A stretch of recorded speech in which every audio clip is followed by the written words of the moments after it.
আরও একটি ভোর হয়েছে দৌলদিয়ায়, বাংলাদেশ সরকার অনুমোদিত যৌনপল্লীতে। বড়রা এখনো ঘুমিয়ে এখানে, কিন্তু জেগে উঠেছে যৌনপল্লীর একটি ছোট ছোট শিশুরা। শিশু আনন্দ ঘরে, একমাত্র প্রি প্রাইমারি স্কুল গোয়ালন্দা বাজারে।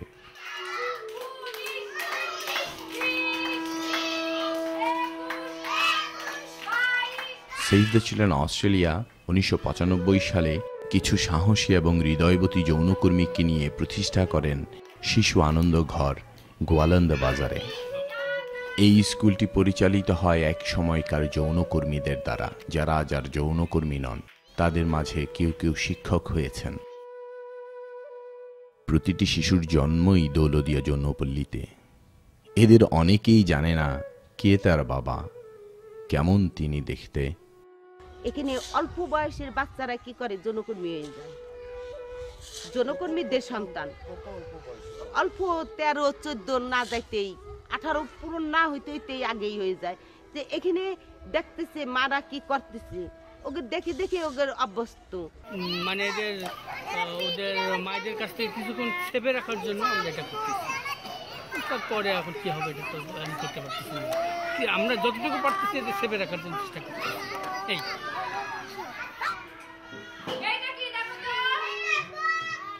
সরকারি ছুটি বা অন্যান্য ছুটির দিন ছাড়া স্কুলটি প্রতিদিন খোলা থাকে ভোর 7:30 থেকে দুপুর 12টা পর্যন্ত। দুপুরের খাবার খেতে সব শিশুকেই আবার সেই যৌনপল্লীর ভেতরে নিজের মায়ের কাছে যেতে হয়।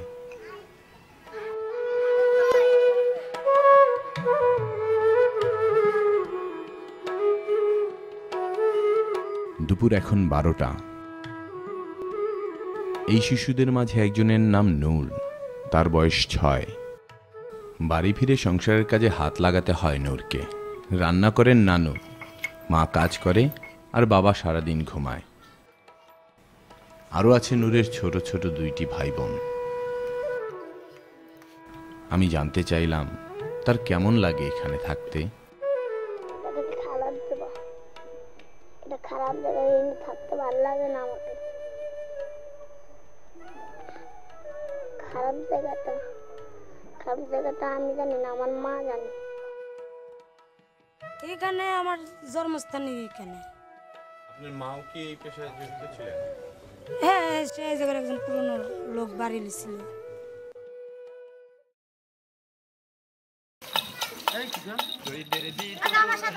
তুমি জয়দেবপুরে তোমার গাঁও, আমার বাড়ি আইসা একটু ঠান্ডা পানি খায়া যা।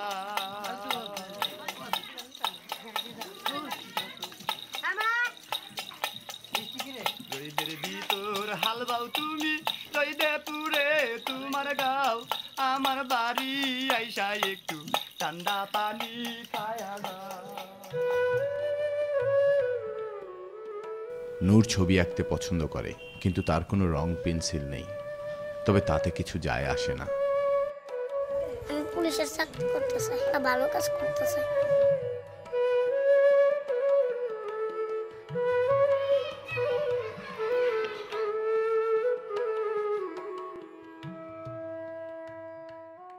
এই মায়াবতী মেয়েটির নাম চাঁদনী।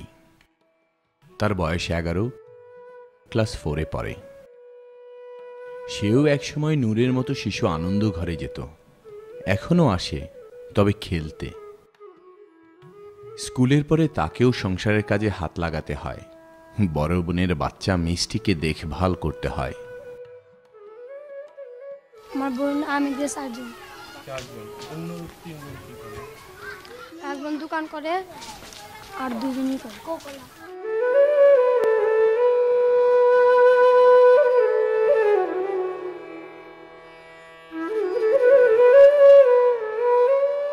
যেমন 11 থেকে 10 বছরের যে শিশু আনিয়া এখানে বিক্রি করে অনেকে দালালের মাধ্যমে, সেটা আগে সমস্যাটার সমাধান করতাম। আগে আমার যে ছোট ছোট মেয়েরা এখানে মানে কি পতিতা হয়েছে, কাজের কথা বলি আর গার্মেন্টসের কথা বলি, অনেকে এরকম বেশি দিয়ে যায়।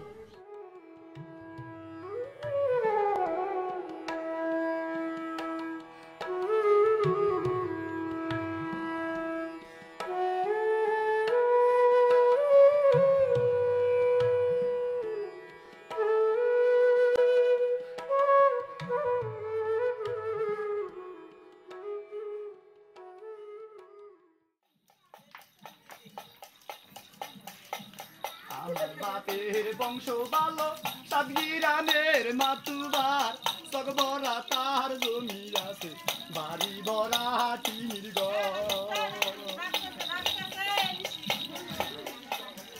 আমি গার্মেন্টসে চাকরি করছি, গার্মেন্টসে করছি এবং কি সোয়েটার ফ্যাক্টরিতে, কিন্তু সব জায়গায় দেখি জেলাও সেই কুদু একই সিস্টেম। সবাই কি গায়ে হাত দিতে চাইছে?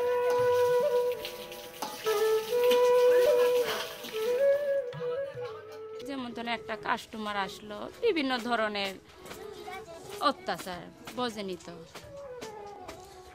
স্বামী স্ত্রী থাকা এক বিষয় একরকম, আর একটা কাস্টমার থাকা অন্যরকম, সে একটা অত্যাচার। কাজটা খারাপ লাগলো কিন্তু কিছু করে না, পরিস্থিতির শিকার। সময়তে কাস্টমার মেলে না, ওই দিনকে আমাদের খুবই কষ্ট হয় খাওয়া দাওয়ার দিক থেকে।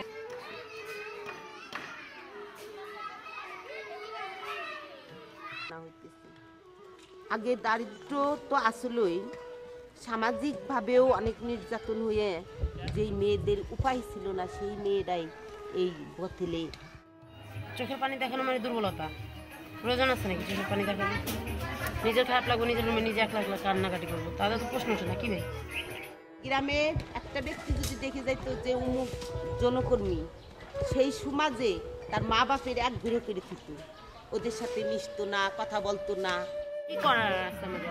আমরা তো বাঙালি নারী, না পারে একজন আঘাত করতে, না পারে সহ্য করতে, ঠিক আছে। আর এখন কি হয়েছে, মা আসতেছে, ভাই আসতেছে, বাপ আসতেছে মেয়ের ইনকামের টাকা নিতে। এখন এই দেশে দেখেন, আজকে আমার মেয়েরে বিয়ে দেব, যৌতুক চাবে 50,000 টাকা, 1 লাখ টাকা আমি পাবো কোনে? আমি 1 লাখ টাকা, 50,000 টাকা?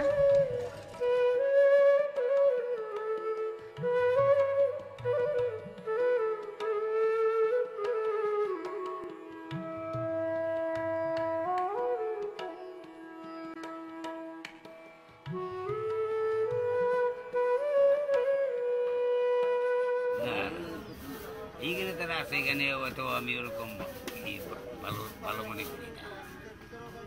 যেখানে তারা কিন্তু আপনি তাদের মাঝখানে বসে ব্যবসা করছেন কাকা।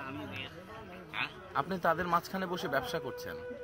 ব্যবসা করতেছি হয়তো মানে অসহায়ের কারণে, পেটের দায়ে অসহায় আছি আমি।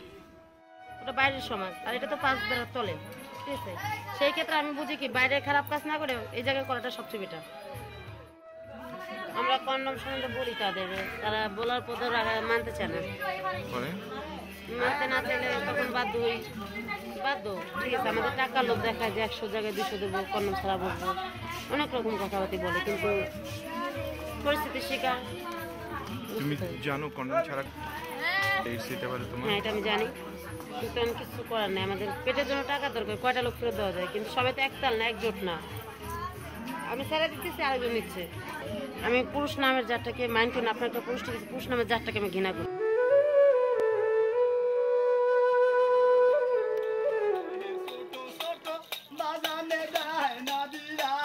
আর কত কাল রাখবো জৈবন অঞ্চলে মোর বান্দিয়া, মায়ের বলে ছোট ছোট বাগানে দায় দাবিয়া, আর কত কাল রাখবো জৈবন অঞ্চলে মোর বান্দিয়া। দিনকে লাগে আমি স্কুল মানে মাইছে নেন না, তুমি স্কুলে যাইব, তুমি বারান্দা আইব,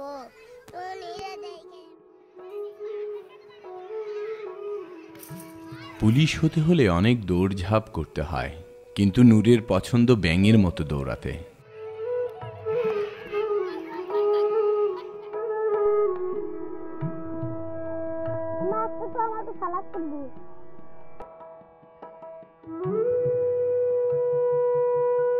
আমি জানতে চাইলাম সে পুলিশ হয়ে কি করবে।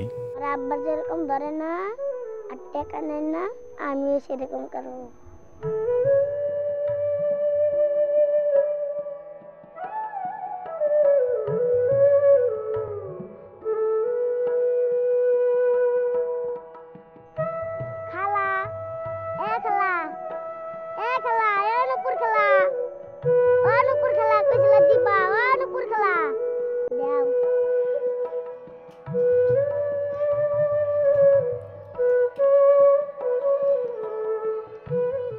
স্বপ্ন তো আছে যে আমার সালের আমি পাইলট বানাবো, স্বপ্ন তো আছে একটা সালের একটা আর্মি বানাবো, কিন্তু আমার কি অর্থ আছে? তো আমার স্বপ্ন দেখে কি লাভ? যারা অর্থ নাই তার তো স্বপ্ন দেখাই চলে না।